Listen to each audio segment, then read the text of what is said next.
Hi, hello, my name is Graciela. Welcome to this video. Today I have a studio vlog, which is a little bit more thematic than it is like chronological, I guess, which I think is fun, especially because the theme of today's video is natural pigments, which is a topic that is very near and dear to my heart. I really love working with natural pigments, and like what I mean by that is color extracted from materials that can be grown or cultivated or foraged, as opposed to synthetic colors, which are also super fun, but I just really enjoy the whole like process of creating color for its own sake. And so I have been doing that for the past few months, and I wanted to accumulate my efforts into a single video because I think that that's cool. I think that that's fun, and I hope that you do as well. I hope that you enjoy the video, and I don't think I have anything else to say, so I'll shut up now and let Graciela of the past take it away. Enjoy! So I made a bunch of plant and mineral-based inks for a sustainable drawing class this spring, and I really wanted to document them in like a big grid chart because many of the inks actually change color as they dry, but I can never remember which ones do that, and of the ones that I do know do that, I can never remember what color they turn once they dry, and I'm tired of swatching them literally every single time I use them just to check what they look like on paper. And B, the inks themselves are perishable, and I want to have documentation of what I created before they go bad. Like, this chart itself will also change color as time goes on, but like the inks themselves are just plant material in water and they get moldy, so like it's nice to have some documentation before that happens. Hence a big ol' color chart of every conceivable ink combo plus like some other additive ingredients to experiment with changing the pH and stuff. The inks I used for this in the order that they appear on the chart are charcoal, black walnut, acorn, cochineal, pokeberry, hibiscus, sumac, onion skin, dahlia, marigold, goldenrod, turmeric, dandelion, copper, and then 2 paints made from red and white clay respectively. I didn't document the actual process of making any of the inks, so I guess just let me know in the comments if y'all would really like those recipes, but to be honest, I don't think that I did anything particularly special. Everything is pretty self-explanatory. To make a plant-based ink, you just simmer your plant material in just enough water to cover it and like wait for the color to be extracted. And for the particle-based inks and paints like the charcoal and clays and stuff, it's just powdered pigment grinded as fine as it can be, suspended in water. You do have to shake them, but that's kind of just the way they are. I think the only like unintuitive recipe is actually my personal favorite, the copper ink. The blue is just so insane and electric, but it's actually still a fairly simple recipe. You just take any scrap copper you can get your hands on. I used the leftover scrap copper from the printmaking shop. I don't know enough about printmaking to tell you why they have scrap copper, but they do. But if you don't have access to a random printmaking shop, I do know that you can also use pennies depending on what year they were manufactured in. Some of them do have a high enough copper content to make this blue. But you just take that copper, you submerge it in vinegar, add a little salt, and give it like enough time to do its weird chemistry magic and turn blue. And that one is not perishable, which is super fun, but it will eat any metal that you let touch it, so just be careful of that. Anyways, I had a ton of fun with this project, and I am really, really happy with how it turns out. I hope you enjoy some of the most satisfying footage that I think I've ever recorded.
I know that it's not technically the most creative thing that I could have spent my time doing, but honestly, I think that like each little swatch of color is kind of a piece of art in of itself, and this is a super useful thing to have in my life. And also, like, it's pretty, okay? I think it's beautiful.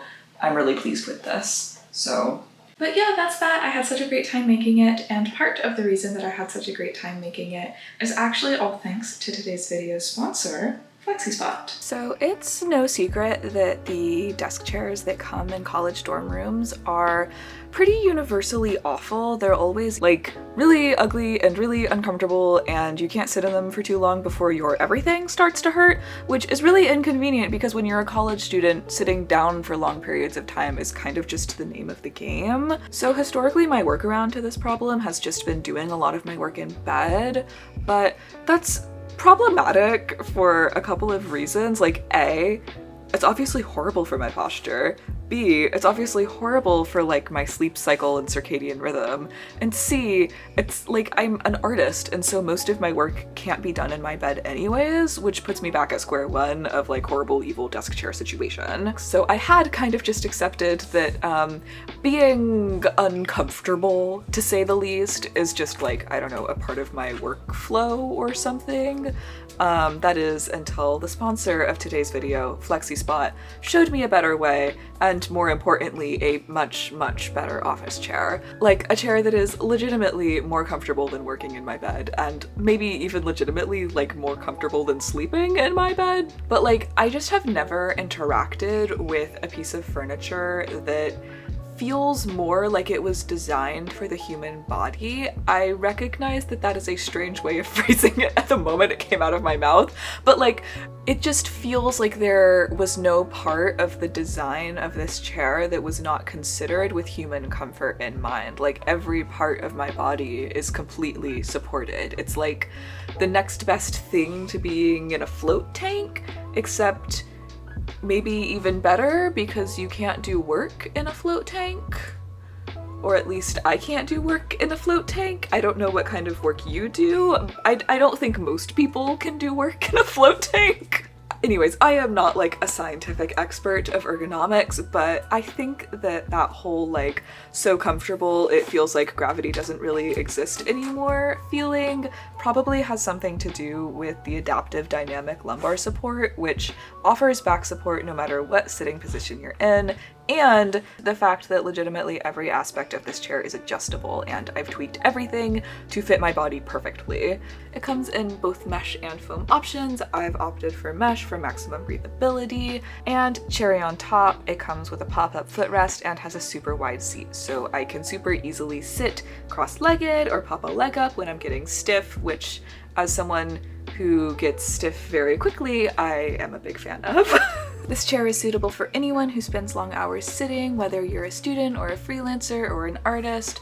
Whatever you've got going on, this chair is guaranteed to keep you as comfortable as possible and in the zone while you do your thing. FlexiSpot has an amazing 30-day free return policy, so if you're on the fence, I would really encourage you to just give it a shot. If you prefer a more integrated ergonomic chair or are just looking for a more budget-friendly option, I also can solidly recommend the C5 ergonomic chair, which is a desk chair for just over $200. If you are interested in any of FlexiSpot's amazing ergonomic furniture, be sure to check them out using the link in my description below, and if you are going in specifically for the C7 ergonomic desk chair, be sure to use the code C730 for $30 off of your purchase. And thank you again to FlexiSpot for sponsoring this video and gifting me legitimately, I think now, the most useful piece of furniture that I own. Let's get straight back into the video now. So I recently rapid fire made and tested a whole bunch of natural dyes using ingredients that I found around campus, just for the purposes of creating swatches for a dedicated natural dye swatch book. And I started off that project with berries because there is legitimately no easier way to make a natural dye than just finding a particularly pigmented berry and mashing it up. And that is exactly what I did. I just added just enough water to submerge the test fabric, stuck her right in there, didn't even bother switching it over to a pot or anything, and just let it sit there for long enough to absorb the juices. Give it a little rinse, hang it up to dry, and it is just that simple. For this particular berry, buckthorn, I also did a little iron bath to see if that would change the color at all, and it did. It's super cool. This is the swatch book right here. It has been featured on my channel before. I am super in love with it, but for every single one of these dyes, I tested them both on mordanted and tanned fabric, so that's why there's at least 2 of everything. For buckthorn, I also did it on scoured fabric, and what I just did with that iron bath as well. But yeah, that is literally it for the berries. Just rinse and repeat for each kind of berry that I collected.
Okay, so for this final berry, I'm actually going to put on gloves for once, because this was Bittersweet Nightshade, and it is poisonous, it is toxic, it will give me a rash, so gloves go on, as ridiculous as they are.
Is it weird that this actually smells like really good to me? Not in a like edible way, but in a like musky essence of the forest floor way.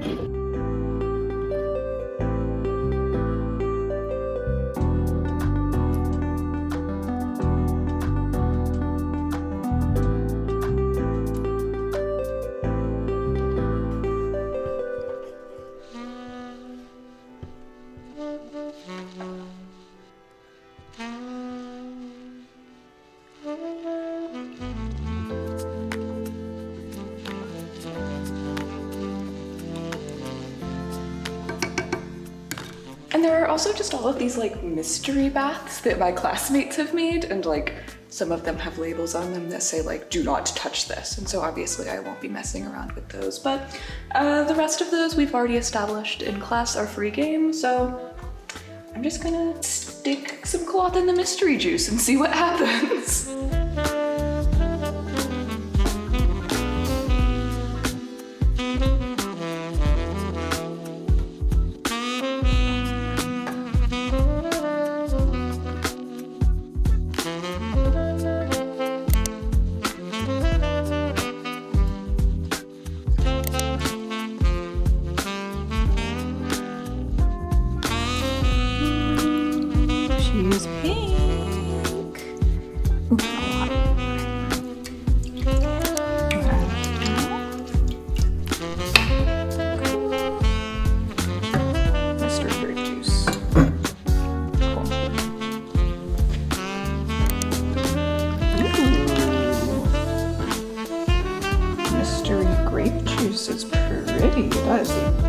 vibrant deep purple. Wow.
Thank you so much for making it to the end of this video. I hope that you enjoyed. I hope that you gathered some inspiration or motivation from all of that work.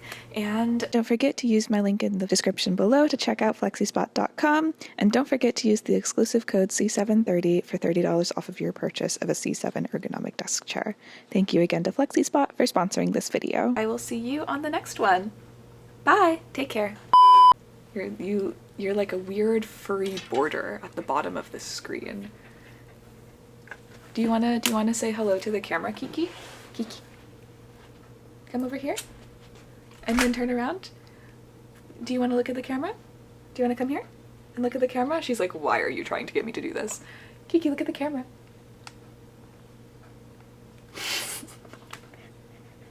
You're such a pill. Ow. Hey, no stepping on the feet.